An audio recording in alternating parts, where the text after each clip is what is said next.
आज हम जानेंगे जैन धर्म के प्रभावक आचार्य कलिकाल सर्वज्ञ हेमचंद्राचार्य के बारे में।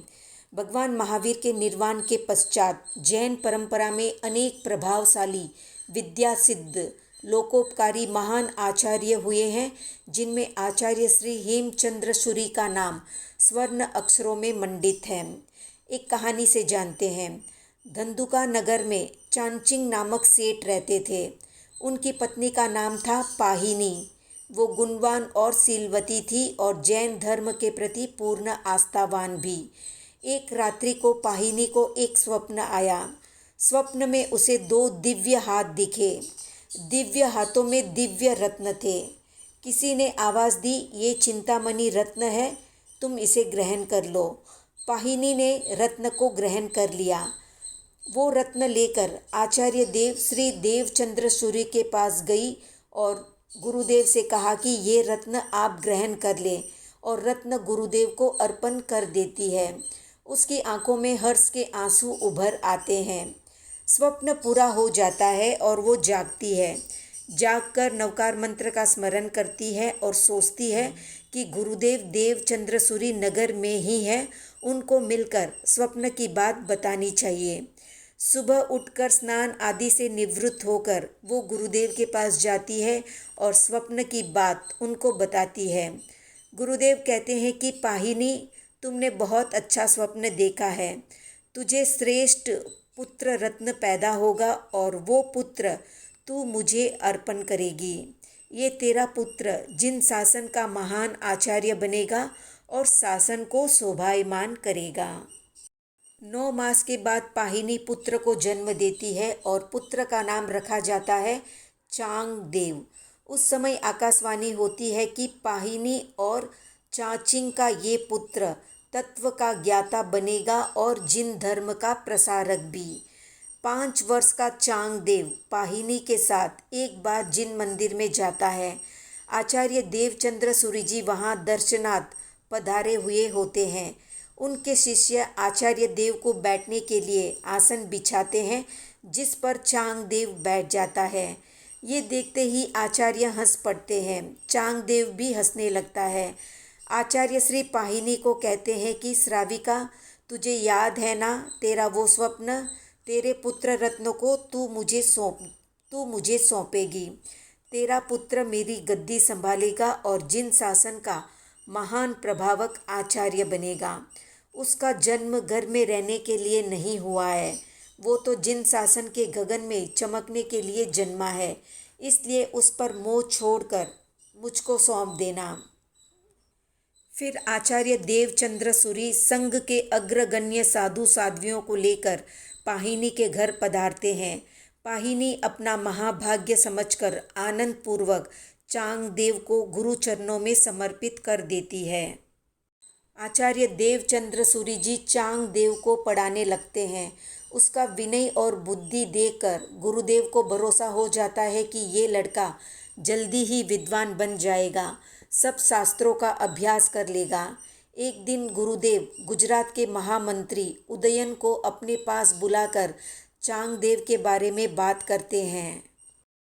उदयन की जैन धर्म पर बड़ी श्रद्धा थी। वे चांग देव का दीक्षा महोत्सव करवाते हैं और आचार्य चांग देव का नाम मुनि सोमचंद्र रख देते हैं। आचार्य स्वयं सोमचंद्र मुनि को अभ्यास करवाते हैं, साधु जीवन के आचार विचार सिखाते हैं। एक बार अध्ययन करते समय सोमचंद्र मुनि सरस्वती माता की उपासना करने की इच्छा अपने गुरु को बताते हैं।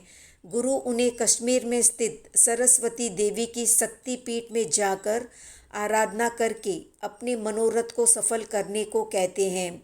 गुरुदेव का आशीर्वाद पाकर अन्य एक मुनि के साथ सोमचंद्र मुनि कश्मीर की ओर प्रयाण करते हैं।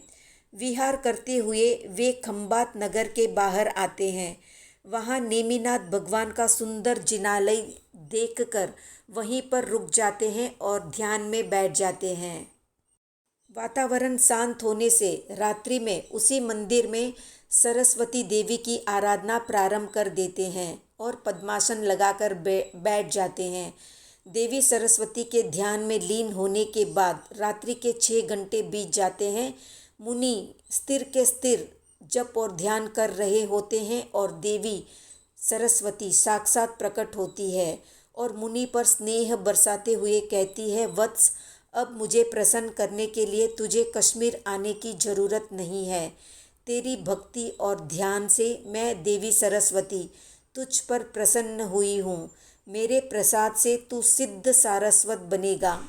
तब से सोमचंद्र मुनि धर्म ग्रंथों का सृजन करने लगते हैं और दिन रात एक ही कार्य में जुट जाते हैं। एक बार देवचंद्र सूरी आचार्य शिष्य परिवार के साथ नागपुर पहुंचते हैं।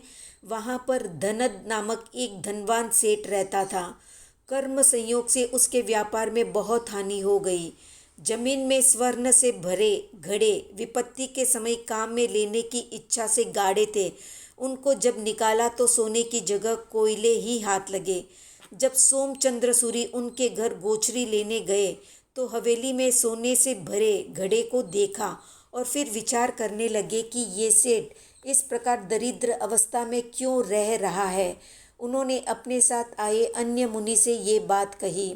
स्वर्ण के विषय में बात सुनकर धनद सेठ ने सोमचंद्र मुनि से कहा कि वे अपने कर कमलों से उस कोयले के ढेर को स्वर्ण बना दे। नमस्कार मंत्र का स्मरण कर मुनि ने जब ऐसा किया तो कोयले से भरे घड़े स्वर्ण युक्त हो गए। धनद सेठ ने देवचंद्र सूरी जी की सलाह अनुसार उस धन से भगवान महावीर का एक सुंदर मंदिर बनवाया। सोमचंद्र मुनि बड़े विनयी, विवेकी, बुद्धिमान, गुणवान, भाग्यवान और रूपवान थे। उनके गुरु ने उन्हें आचार्य पद देने का सोचा। संघ को इकट्ठा करके सोमचंद्र मुनि को आचार्य पद देने की बात कही। संघ ने हर्षपूर्वक बात को स्वीकारा। शुभ मुहूर्त में सोमचंद्र मुनि को देवचंद्र सूरी आचार्य ने आचार्य पदवी दी और उनका नाम हेमचंद्र सूरी जी जाहिर किया। संघ ने उनका जय जयकार कर स्वागत किया।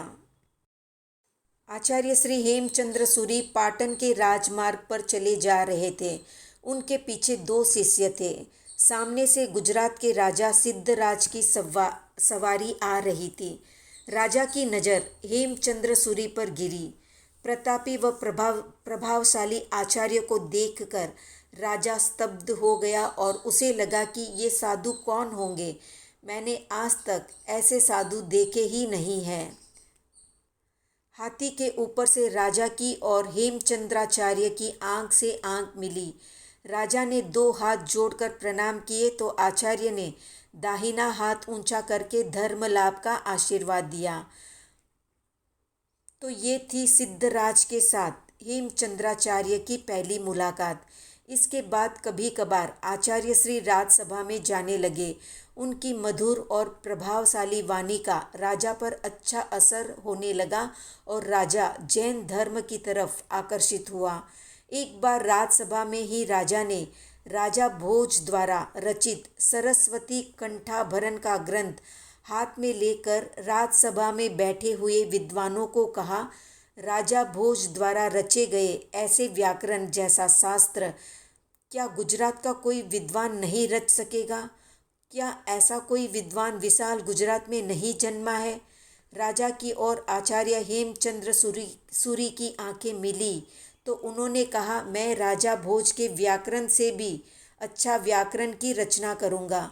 आचार्य हेमचंद्र सूरी जी ने आह्वान स्वीकार कर लिया।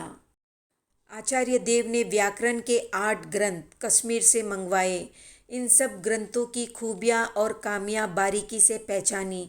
सिद्धराज से मांगने पर सब सुविधा मिलने लगी, जिससे एक ही वर्ष में 1.25 लाख श्लोक से प्रमाणित व्याकरण का महाग्रंथ बनाया और उसका नाम दिया सिद्ध हेम व्याकरण। सिद्ध यानी सिद्धराज और हेम यानी हेमचंद्र सूरी। सिद्धराज ये ग्रंथ देखकर बड़ा ही प्रसन्न हुआ। उसने गाजे बाजे के साथ हाथी के सिर पर रखकर बड़ी धूमधाम के साथ सब राजमार्गों पर घुमाकर राजसभा में ले गया। इस ग्रंथ का पूजन करके ग्रंथ को ग्रंथालय में रखा। इस ग्रंथ की प्रतिलिपियां भी की गई। राजा द्वारा ये प्रतिलिपियां भारत के सभी राज्यों में भेजी गई। अनेक विद्वानों ने इस ग्रंथ की प्रशंसा की। आज भी संस्कृत भाषा का अभ्यास करने वाले सिद्ध हेम व्याकरण पढ़ते हैं।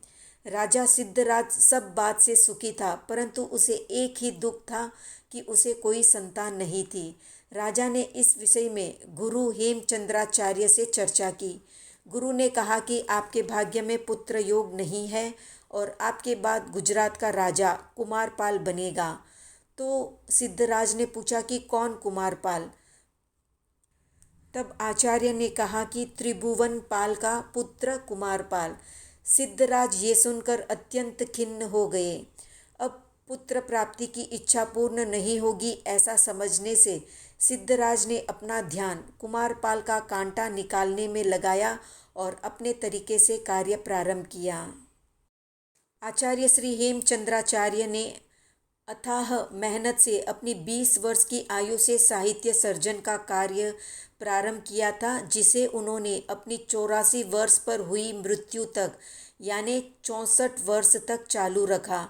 उनके साहित्य सर्जन में सिद्ध हेम शब्दानुशासन, अभिधान चिंतामणि, छंदानुशासन, अलंकार चूड़ामणि आदि ग्रंथ प्रमुख है।